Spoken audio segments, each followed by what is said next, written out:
Welcome to Muslim Network TV. This is Imam Malik Mujahid. What's happening in Sudan? Why people are fighting on the Eid day? To discuss that with us is Mubarak Elamin, who is an activist from Sudan but working in the technology sector in Washington State. Welcome to Muslim Network TV. Assalamu alaikum. Alaikum salam wa rahmatullahi wa barakatuh. Well, first of all, is your family safe? Yes, my family is safe. The last time I checked with them was early this morning. Okay. So what is the current situation in Sudan? The current situation is very tense. A fight erupted between the military and the rapid response services. And this is a paramilitary group that is created by the military itself in the past. And so they are really fighting inside the capital of Khartoum. And later I can give you a background on what led to that. Okay, so both sides are part of the Sudanese government. They are being paid by the government, right? Right. So the the Rapid Response Forces is called RSF. Is actually created in the past by the military, by the previous regime, which is a dictatorship, and it was a brutal dictatorship led by Omar al-Bashir. And they created to fight some of the rebel forces in Western Sudan. And that used to be the same group that used to be called the Janjaweed, if you recall the Darfur crisis that we had in the past. And it's a paramilitary group that came after the revolution, which is a recent revolution that happened like 4 years ago. That was in 2019, when pro-democracy revolted and ousted the previous regime, which is Omar al-Bashir regime. And the Rapid Response Forces and the military, they together with the pro-democracy, they created what they call it the transitional government, so that the transitional government to move Sudan towards democratic regime, which is supposed to happen in 2023. Now, in 2021, the military staged a coup and they jailed all of the pre-democracy leaders. Okay, that's in 2021. And with the Rapid Response Forces, which is like the military and the Rapid Response Forces, they created a government, which is, the head of the government is the military leader, and the deputy is the RSF leader. Now, leading to the pre-democracy continued to, demonstrate on the street, and really they didn't give up at all, because they still held on the demand of wanted democratic system, for Sudan. Now, in last December, the pre-democracy movement and the military and the RSF, they signed a preliminary agreement to move Sudan towards a full democratic system led by civilians. And within that agreement, they also, one of the agenda of that agreement is to combine and to integrate the RSF and the military. And when that happened, the two groups, they did not agree on how to integrate.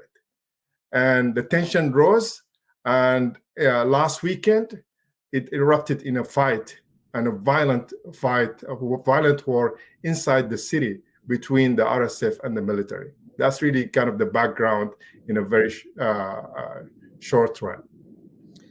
Well, give us Sudan 101. I mean, Sudan has been in news because of conflict for a while. I mean, there was South Sudan, and Sudan, it seems to be a wise thing, let people have their own country. Whole West was supporting that, so South Sudan came into being.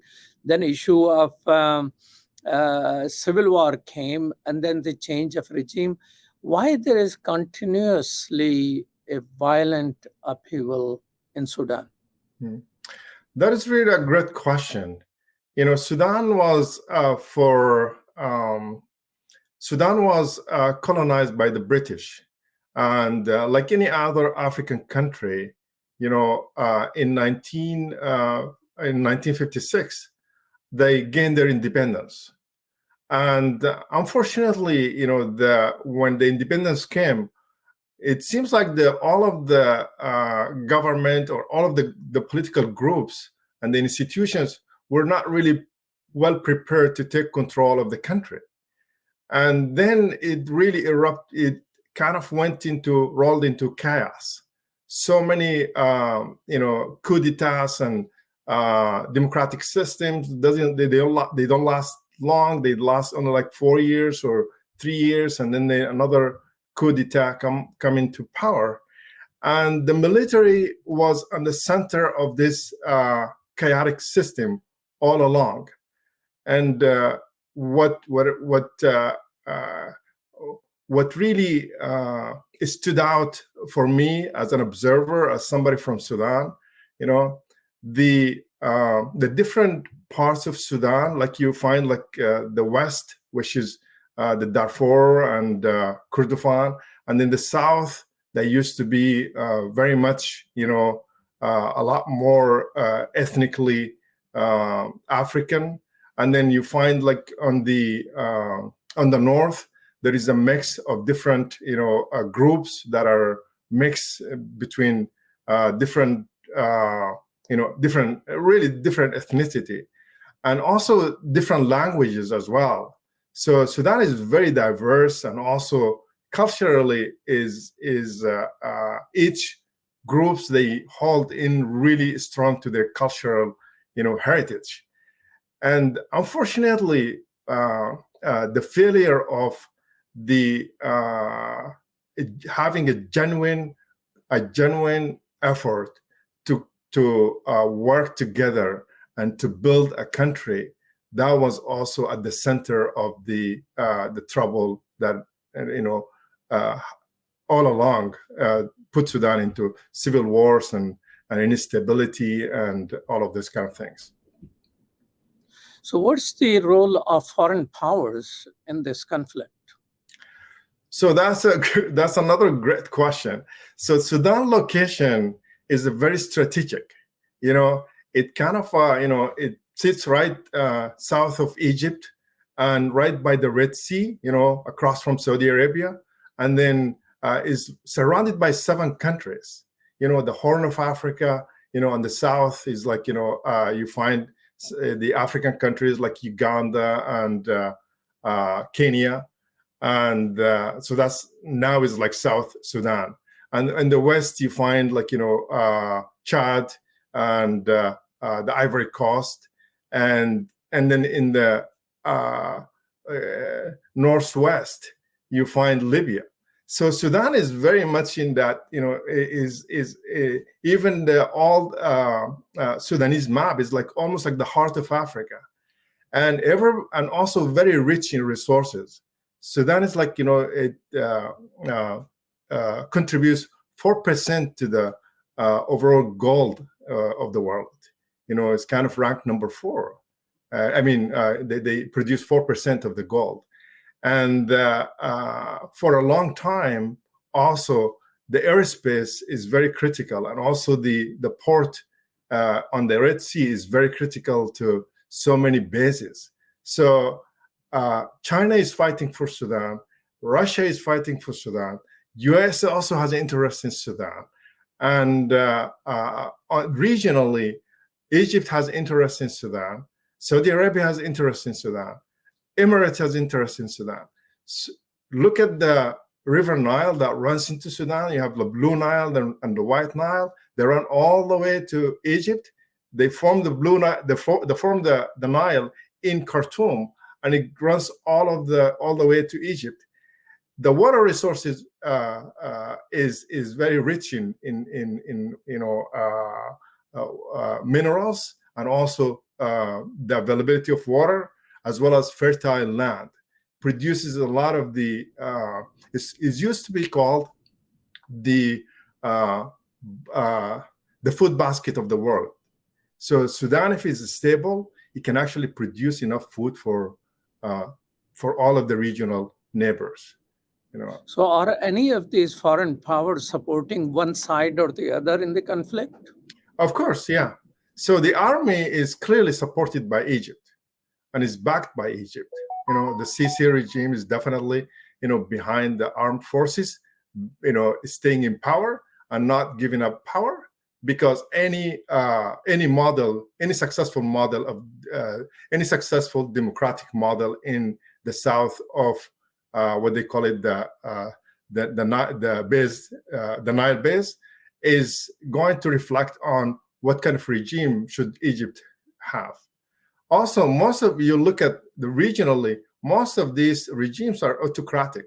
You look at the monarchy and in the Gulf or in Saudi Arabia, and then you look at the military in Egypt, all around that region. So now Emirates is also, and Saudi Arabia, they were historically very supportive of the RSF. Remember, the RSF, the Rapid Response Forces, these are the same forces that used to go and fight in Yemen. These are the forces that financed and equipped and militarized by and supported by the Emirates and Saudi Arabia. So they all have say in this war, by the way. So what is the role of African Union? African Union has been somewhat assertive. Are they trying to stop this war between these two groups and bring them to negotiation? Yes, the African Union has always been they played a critical role in the negotiation of the previous agreement between the military, the RSF, and the pro-democracy movement. And that negotiation led to the formation of the transitional government. So, but unfortunately, the African Union has very limited power. They don't really have they don't have the strings they can pull, like the power that Emirates or Saudi Arabia have, or Egypt has on the army. So these the region, the key ones are really those countries like Egypt, Saudi Arabia, and Emirates. They have a lot more, clear strings that they can pull to move things either towards peace or towards war. Now, the African Union, they can always, come with the good intention to resolve the conflict and negotiate some of these kind of things, but I don't think they are very effective. Well, thank you so much, Mubarak Elamin. Thank you so much for your time. Thank you for having me. Appreciate the call. You're watching Muslim Network TV. Please stay tuned for other programs. Peace and salam.